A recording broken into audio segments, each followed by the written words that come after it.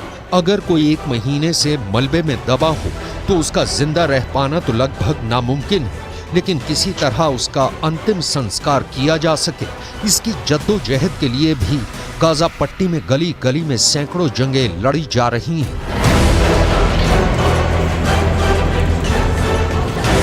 डंडे या लोहे की छड़ों से मलबे को हटाने की कोशिश की जा रही है, क्योंकि गाजा पट्टी के अंदर इन मलबों को हटाने के लिए ना तो कोई बुलडोजर है और ना ही कोई क्रेन।